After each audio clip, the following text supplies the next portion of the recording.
എല്ലാവർക്കും നമസ്കാരം. ഇന്നത്തെ നമ്മുടെ വീഡിയോ എന്ന് പറഞ്ഞാൽ ഒരു വിളവെടുപ്പിൻ്റെ വീഡിയോയാണ്. പടവലവും അതുപോലെ തന്നെ ചൊരക്കയുടെയും വിളവെടുപ്പാണ് ഇന്ന്. ഞാനിന്ന് ഇതിന് മുമ്പേ ഒരു വീഡിയോ ഇട്ടിട്ടുണ്ടായിരുന്നല്ലോ. അപ്പം അതിൻ്റെ വിളവെടുപ്പാണ് ഇന്ന്.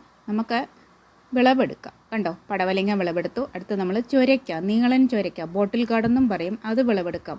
ഇതിന് നല്ല ഭാരവും നല്ല നീളവും ഉണ്ട് കേട്ടോ. അതുകൊണ്ട് തന്നെ ഞാൻ ഒരു മുള നാട്ടി കൊടുത്തിട്ടുണ്ട്. ചൊരക്കയുടെ ഗുണമെന്ന് പറഞ്ഞാൽ ശരീരത്തിലെ വണ്ണം കുറയ്ക്കാനും അമിത വണ്ണം കുറയ്ക്കാനും അതുപോലെ തന്നെ ചൂട് കുറയ്ക്കാനും സഹായിക്കുന്നതാണ് ഈ ചൊരക്ക. അപ്പോൾ ഈ ചൊരക്ക കഴിക്കാൻ പറ്റിയ ഒരു കാലാവസ്ഥയല്ലേ, നല്ല ചൂട് സമയമല്ലേ.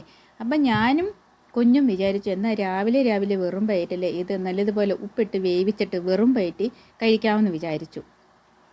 ഏറ്റവും നല്ലതല്ലേ, ഇപ്പോൾ ഈ ചൂട് സമയത്ത് ശരീരം തണുക്കാനും ഒക്കെ നല്ലതല്ലേ. അതുകൊണ്ട് ഇങ്ങനെ നമുക്കൊന്ന് കഴിച്ച് നോക്കാം.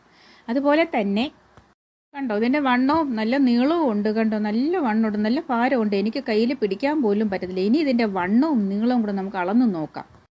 അപ്പം നമ്മുടെ ചൊരക്കയുടെ നീളം എത്രയുണ്ടെന്ന് നോക്കാം. ഞാനൊരു ടേപ്പ് എടുത്തിട്ടുണ്ട്. അങ്ങേ അറ്റത്തും ഇങ്ങേ അറ്റത്തും വെച്ചിട്ടുണ്ട്. 23.5 ഇഞ്ചുണ്ട് അതിൻ്റെ നീളം.